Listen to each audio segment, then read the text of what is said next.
तो उत्तराखंड के पहाड़ी क्षेत्रों में 2 दिनों के खुशनुमा मौसम के बाद एक बार फिर से मौसम के बदले मिजाज से बारिश और बर्फबारी का दौरा शुरू हो चुका है।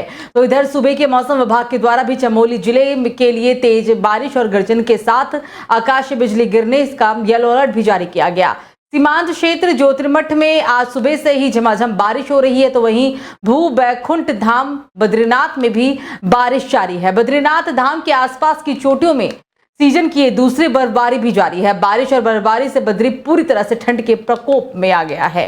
तो वहीं ऊपरी हिमालयी क्षेत्रों चिनाब वैली, सप्तशृंग, काग, भूषंडीय, दोरागिरी घाटी सहित नीति माणा बॉर्डर के सीमावर्ती इलाकों में एक बार फिर हल्की बर्फबारी होने से निचले क्षेत्र में ठंड बढ़ने लगी है। तो वहीं बारिश के कारण बद्रीनाथ हाईवे और चमोली जिले में चटवा पीपल और नंदप्रयाग में बार बार बाधित हो रहा है।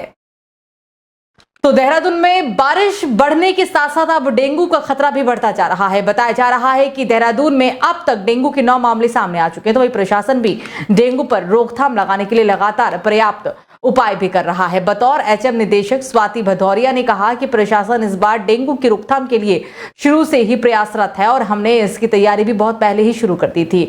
हमारे वॉलंटियर्स जो 220 की संख्या में हैं और आशा ग्राम पंचायत की टीम और नगर निगम की टीम जगह जगह पर जाकर डेंगू के लार्वा को नष्ट करने का काम कर रही है। तो इस बार काफी अर्ली तैयारियां शुरू कर दी गई थी और हमारे वॉलंटियर्स जो 220 की संख्या में है और साथ में आशाज, हमारे नगर निगम ग्राम पंचायतों की टीम सभी लार्वा के सर्वे का काम, लार्वा के डिस्ट्रक्शन का काम लगातार कर रही है।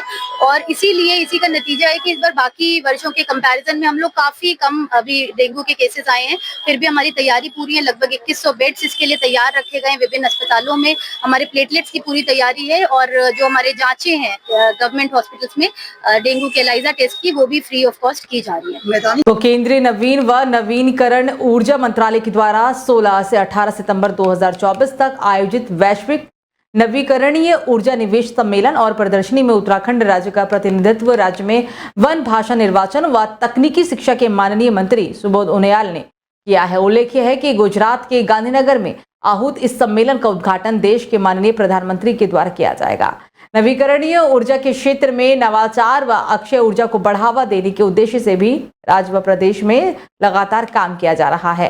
तो सितंबर महीने के जाते ही जब ठंड अपनी दस्तक देना शुरू कर देती है, तब उत्तरकाशी जिले के सीमांत गांव मुखवा, हर्षिल, सैरथल, बारसू, सुक्की यानी कि उपला, टकनोर के सेलकू मेला लगाया जाता है। सेलकू 2 दिन मनाया जाता है। 16 और 17 सितंबर को भाद्रपद की आखिरी रात है। सेलकू का अर्थ होता है सोएगा कौन।